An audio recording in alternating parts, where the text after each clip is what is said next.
Page 23. Life. A girl and a boy were on a motorcycle speeding through the night. They loved each other a lot. Girl, slow down a little, I'm scared. Boy, no, it's fun. Girl, please, it's a bit scary. Boy, then say that you love me. Girl, fine, I love you. Can you slow down now? Boy, give me a big hug. The girl gave him a big hug. Girl, now can you slow down? Boy, can you take off my helmet and put it on you? It's uncomfortable and it's bothering me while I drive. The girl did as told. The very next day there was a story in the newspaper. A motorcycle had crashed because its brakes failed. There were 2 people on the motorcycle, of which one died and the other had survived. The boy realized that the brakes were not working and did not want his girlfriend to get scared, for he loved her very much. He asked her to wear his helmet so that she had better chances to survive the accident. He scarified himself. Life is not measured by the breaths we take, but by the moments that take our breath away. Page 24. The Plumber. A plumber was hired to restore an old farmhouse. He had a tiring day at work as a flat tire made him lose an hour of work at job.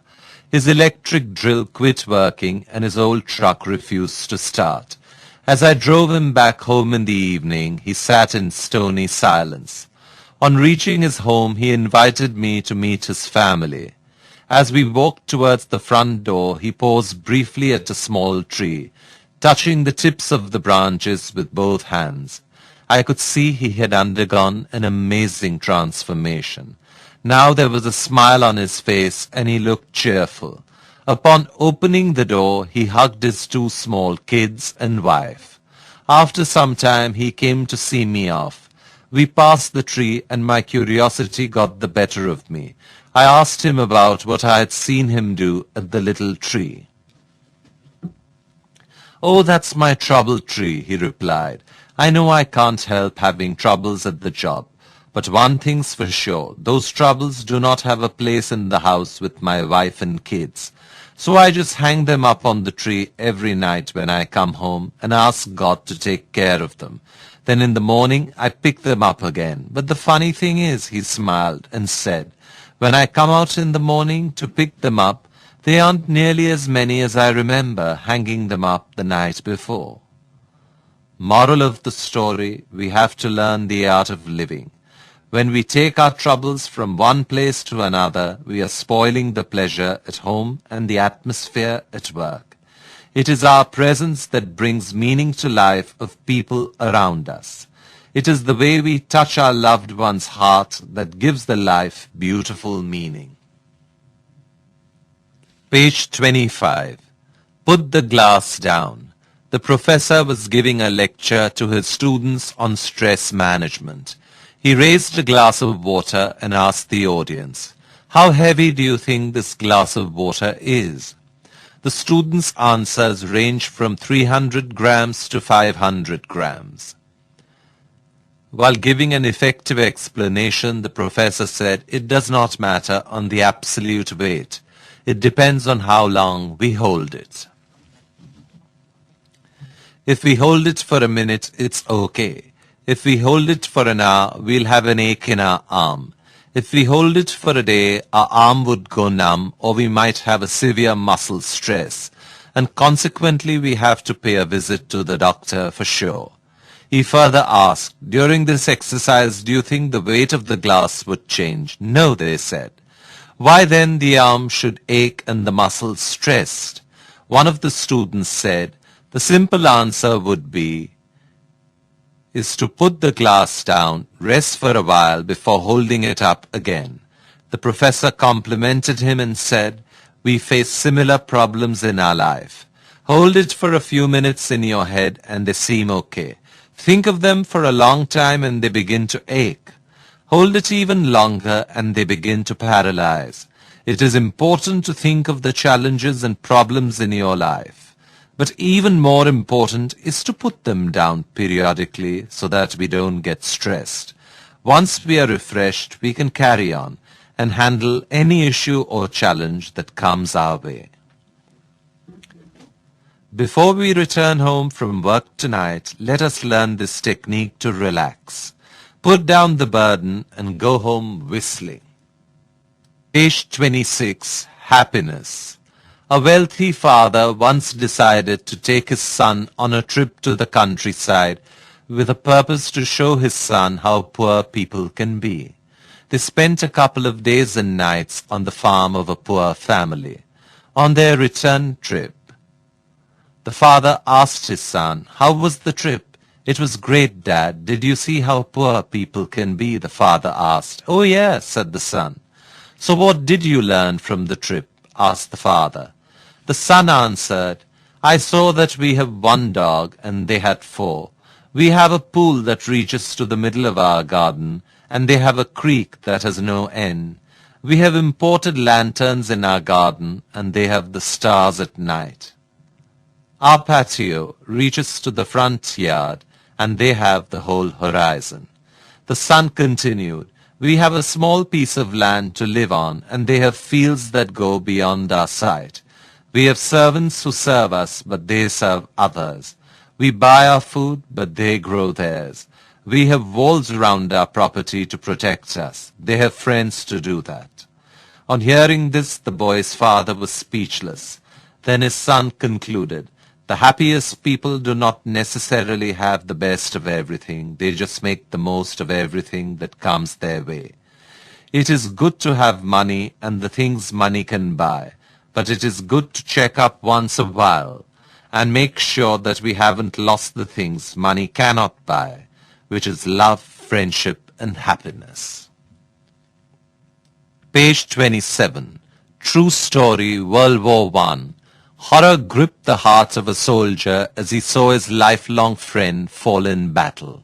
Caught in a trench with continuous gunfire whizzing over his head, the soldier asked his captain if he could go out to bring his fallen comrade back.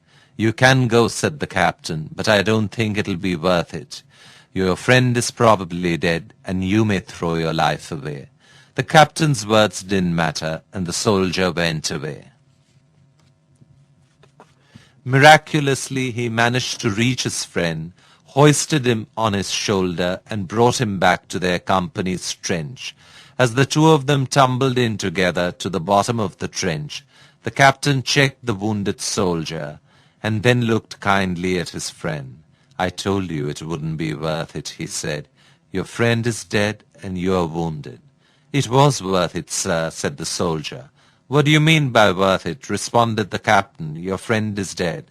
"Yes, sir," the soldier answered. "But it was worth it because when I got to him, he was still alive, and I had the satisfaction of hearing him. 'Jim, I knew you would come.'" Many times in life, whether a thing is worth doing or not, really depends on how we look at it. Let us take up all our courage and do something our heart tells us to do, so that we may not regret not doing it later in our life. Page 28. The King's Highway.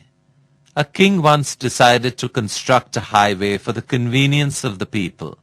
After it was completed and before it was open to the public, the king decided to have a contest.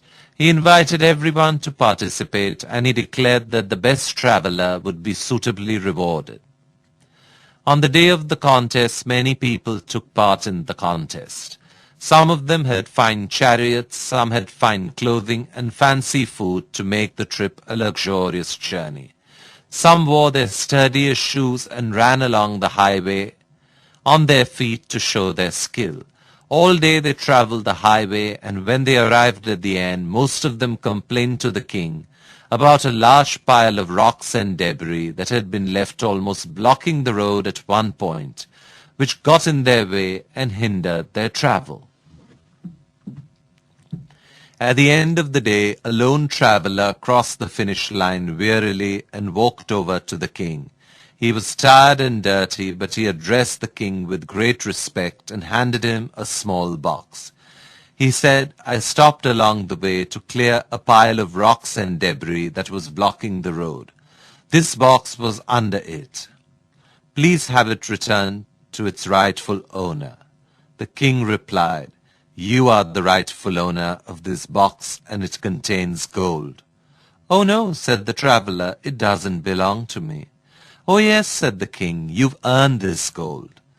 For you won my contest. He who travels the road best is he who makes the road better for those who will follow. This is a simple way to happiness. Page 29. Let us gift the book to everyone we love. Book is the bouquet full of life.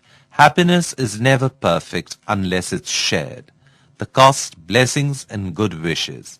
Books collected and edited by Messrs. Paradise Packaging Private Limited, 201 Guru Prabha Apartments, Sundarnagar, Senapati Bapat Marg, Dadar West, Mumbai 28. Email paradise@paradisepackaging.net. Dear reader, we shall appreciate your comments and suggestions. On behalf of all of us at Paradise Packaging Private Limited, Nitin Babubhai Mehta. Page 30. When things are beyond our control, here's a recipe for happiness. Let us not decide how the world should be. Let us not decide how everyone should behave. When the world doesn't follow proper things, let us not get angry. That's what happier people do. We expect that friends should return favors. People should appreciate us.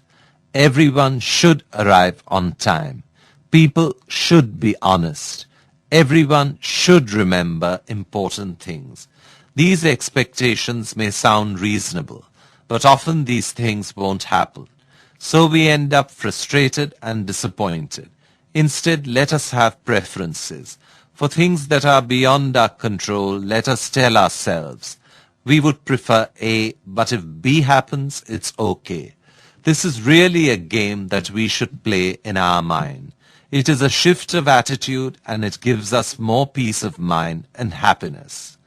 We prefer that people should be polite, but when they are rude, it should not ruin our day. We prefer sunshine, but rain is okay. It's not what happens to us that determines our happiness. It's how we think and how we act that determines it. In a nutshell, to become happier, we either need to A, change the world, or B, change our thinking.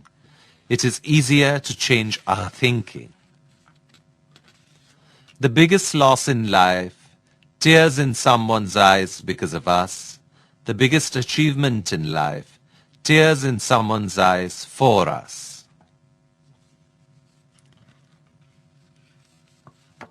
Is the cup half empty or half full? It is amazing how our life can change with positive thinking. For example, God is nowhere. One can read as God is nowhere, or one can read as God is now here. NOW/HERE.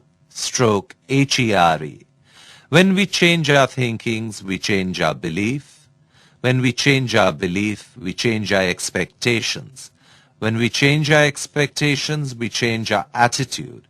When we change our attitude, we change our behavior.